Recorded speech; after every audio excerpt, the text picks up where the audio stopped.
All right, so basically to address why we didn't post a video this week, about a week and a half ago, I was over at a buddy's place, completely non-work related injury. It was a new build, beautiful home. I ended up hitting my head on a large live edge slab and opened up a gash in the top of my head. We put a couple of butterfly band-aids on there, and I threw my hat back on, and life goes on, and thought nothing of it. Next morning, perfectly fine. Come like right about after supper time, my head just blows up. I've got a massive cone head on like the top left side of my head, and my forehead is just like blown out like Megamind. I just start getting violently sick, and I'm freezing cold. I basically just had like hell night. My wife said I was moaning and groaning all night long. I had about like 2 tennis-sized ball like knots in my neck, so I couldn't move my neck at all. And I was just in so much pain, and I was so cold. And my wife's trying to get me to go to the hospital, and I just won't have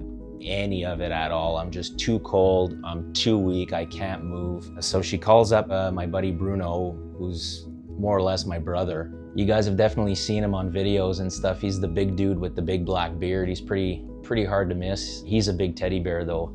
And a guy that she knows, I guess I'm gonna listen to. And I'm kind of in and out of sleep, and then I open my eyes and I see Bruno there, and he's like, "We're going to the hospital." So I basically just grabbed my comforter, I wrapped it around myself, I gathered up as much strength as I could, and I got in the car with Bruno. He drove me to the hospital. We had to stop on the side of the road on the way there. I was sick like 5-6 times. I just couldn't figure out what it was. I mean, I knew it couldn't have been that bad of a concussion, so I knew it had to be something else. Like I said, I used to play football in university. I'm not a stranger to concussions. I mean, I pretty much spent 5 years sleeping on frozen bags of peas, and then I'd wake up in the middle of the night with a soaked pillow, and then you'd bring the bag of peas to the freezer, and then you'd grab a fresh one and you'd put it down and you'd switch over and you'd sleep on the other side. But I just could not get my head comfortable at all. Like it was just, everything was just too sore. So essentially, basically, we get into triage, and not even like 5 minutes later, I was in the ICU. Like they looked at me and like they took my vital signs, and they were like, "Oh man, this dude is in rough shape." I end up in the ICU at this hospital, and right away, just needles like in the stomach, in the arms. I'm hooked up to IVs on both sides, just all spaghetti stringed out like on this gurney basically. Just super tired, super cold, super weak, not really understanding what's going on. So they start taking a whole bunch of blood and stuff like that, and the results come back that I got streptococcal A bacteria, which is in like the flesh-eating disease family. So that was terrible news. That was not what I wanted to hear, basically. So essentially, I spent a night and a day, I guess, like in the ICU there at that hospital, and then I got word that they needed to ship me off to a plastic surgeon. I got put in the ambulance. This was after they had done all kinds of scans at that hospital. They brought me down and basically like threw me into machines and scanned me out, and all kinds of x-rays and stuff like that. And so anyway, I end up in this ambulance, and I'm going to this other hospital, and then see the plastic surgeon, and then she's like, "You know what, like rather than try to play around in his head, let's see if we could just flush it out with antibiotics." They were worried about it getting deep, so I think they were gonna have to maybe take out a chunk of my head, or I honestly don't really know. I wasn't asking any questions. I knew I didn't want to go that route. I didn't want to have surgery. With all the antibiotics and stuff like that, the swelling just started making its way down. So at one point, my cheeks, like I looked like the Nutty Professor, they were out to here because all the liquid had like made its way down. And then I had it all down in my chest as well. And so my shoulders and my chest were really, really red. I looked into the phone, and I saw myself, and I was like, "Ooh, okay, like that's not good." Like I could tell that my eyes were swollen.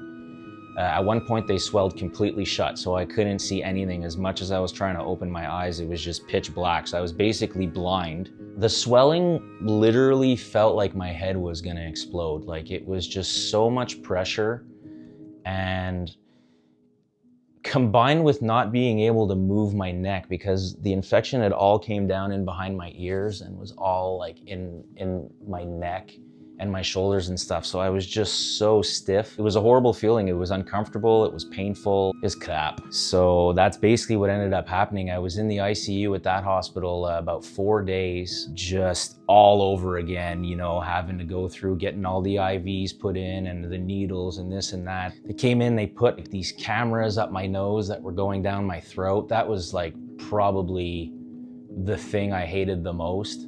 Well, that and like the old COVID-19 test, obviously. Buddy comes in with like a stick like that big and he's like, I'm gonna put this in your nose. And I'm like, no, you're not. I didn't like that part at all. And I really didn't like the cameras going like up the nose and down the throat and all that. And that was probably like out of everything, the stuff that I hated the most. The first 2 days, I was so thirsty. I felt so dehydrated and they would only bring me ice. So I had to chew on ice for like 2 days. And then finally they gave me carte blanche to drink water, and my wife brought me like, I don't know how many bottles of water and 2 like massive jugs of apple juice. And I was just making cocktails. And honestly, for the first like 3-4 days, I was sleeping. Like they would take me for scans, they would take me here, they would take me there. And I was just so weak. I'd just be like lying in the bed and they'd be rolling me around and bringing me back.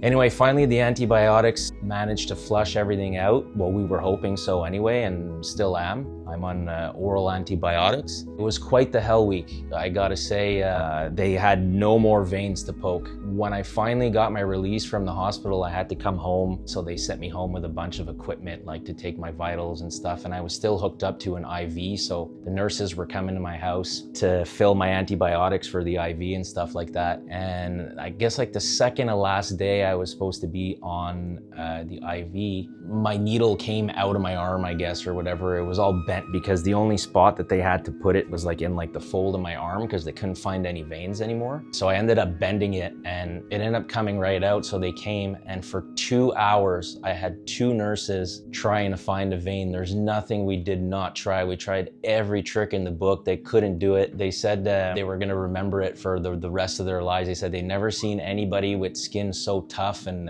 no veins basically left to poke at, you know? I mean, at some point when you're weak, like it hurts, you know, and I was just fed up. So I just said, okay, that's it, I'm done. I got to start the oral antibiotics a day early. So now I'm just itching to get back to work. I climbed a little tree this morning. I wasn't supposed to, but it was something I could baff out quick. And it felt really, really, really nice to get the gear back on and to be out there and hear chainsaws and smell two-stroke and sawdust, and just really looking forward to it. I'm gonna be back to work on Monday, so we're definitely gonna continue filming. It's just a perfect example of how fragile life is, right? Like you just never expect. Like I come from a generation of kids that we used to super glue our cuts shut, and we used to put dirt on our wounds and then just go about our business. Apparently there's some pretty nasty, angry bacteria out there that can take you out. So if anybody can learn anything about my story, is even like the smallest cuts, just clean them out, because who knows what we're dealing with now, you know? Like I was never expecting that cut to be so mean. It's a really good eye-opener for me, a lesson learned for sure. Definitely want to say thank you for all the support, the messages, just like the prayers and everything that everybody sent my way. I live in a small town, so it's pretty much small town mentality. I had a bunch of people bring me some soul food there over the past few days, which was really nice. So we've been eating really well. It takes a village, and everybody reached out. I can't wait to just forget about this whole experience. I missed my kids like crazy, but my wife took good care of me. She came to visit me at the hospital every day. I'm just super happy to be back home. I can't wait to get back to work and film and just go about life again.